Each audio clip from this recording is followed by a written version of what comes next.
दस्तूर खुद्द संत तुकाराम महाराजांचे ज्येष्ठ चिरंजीव नारायण महाराज यांनी सुरू केलेला देहो आळंदीचा पालखी सोहळा तुकाराम महाराजांच्याच आरतीला ज्ञानेश्वर महाराजांच्या पालखी सोहळ्यात विरोध करणं गेल्या अनेक वर्षापासून कधीच नसताना देखील पुणे या ठिकाणी संत ज्ञानेश्वर आणि तुकाराम महाराजांच्या पालखीमध्ये वारकऱ्याबरोबर धारखऱ्यांची घुसखोरी, वारकरी संप्रदायामध्ये कधीच स्थान नसलेल्या रामदास महाराजांचे वारकरी संप्रदायामध्ये उदात्तीकरण आणि आता या घुसखोरीला विरोध करणाऱ्या लवांडेवरती चक्क हल्ला करण्याचा प्रयत्न, ही सगळी परिस्थिती पाहता महाराष्ट्रामध्ये काही लोकांची वारकरी संप्रदायामध्ये घुसखोरी होतीये या शरद पवार यांच्या वाक्याला पुष्टी मिळाल्याचं चित्र आता स्पष्ट झालेलं आहे. नमस्कार, मी सुधाकर कवडे आणि आपण पाहतोय परफेक्ट न्यूज. जेव्हा नव्हते चराचर तेव्हा होते पंढरपूर, अशा प्रकारचा पुराणामध्ये उल्लेख असणाऱ्या पंढरीच्या पांडुरंगाचा भक्त म्हणजेच वारकरी या संप्रदायाचा प्रचार करण्यासाठी संत नामदेव महाराज, संत ज्ञानेश्वर महाराजांच्या पासून चोखामेळा ते गाडगे महाराजांच्या पर्यंत अनेक संतांनी आपल्या जीविताचं योगदान दिलं. त्यामध्ये संत नामदेव महाराज, संत एकनाथ महाराज, संत ज्ञानेश्वर महाराज, संत तुकाराम महाराज यांचा उल्लेख प्रामुख्याने करावा लागेल. तोच विचार पुढे घेऊन जात असताना या संप्रदायाच्या ठरलेल्या परंपरा आणि त्याच्या प्रथानुसारच इथला वारकरी आपलं वर्तन करतो.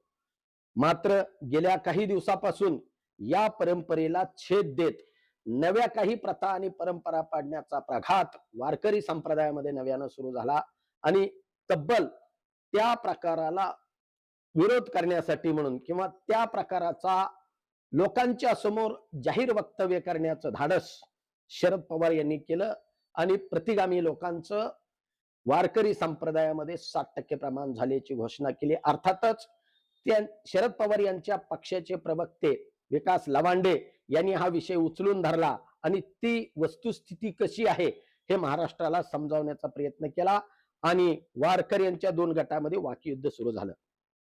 या युद्धाने इतकी टोकाची भूमिका घेतली आणि त्याची परिणिती म्हणून आज आळंदीहून प्रवचन संपवून पुण्याकडे निघालेल्या विकास लवांडे यांना रस्त्यात अडवून त्यांच्यावरती शाई फेकण्याचा प्रकार झाला.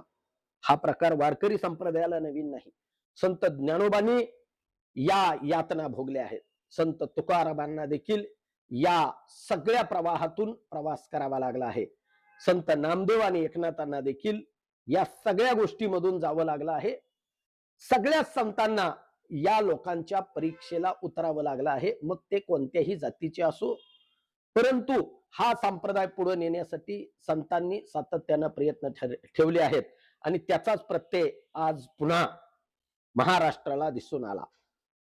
विकास लवांडे यांनी मांडलेल्या मुद्द्याला प्रतिगामी लोक विचारानं विरोध करू शकत होते, त्यांचा विचार विचारानं खोडण्याचं काम करू शकत होते, पण घुसखोरी करत एकंदरीत प्रसार माध्यमातून प्रसिद्ध झालेल्या या प्रकाराची व्हिडिओ क्लिप बघितली तर त्या ठिकाणी वारकरी वेशामध्ये कुणीतरी माणूस येतोय आणि त्याच्या भोवतीचा जर गोतावळा बघितला तर विकास लवांडे यांनी जो आरोप केला आहे, काही गुंड लोक बोलवून माझ्यावरती जाणीवपूर्वक हल्ला केला, त्याला पुष्टी मिळाल्याशिवाय राहत नाही.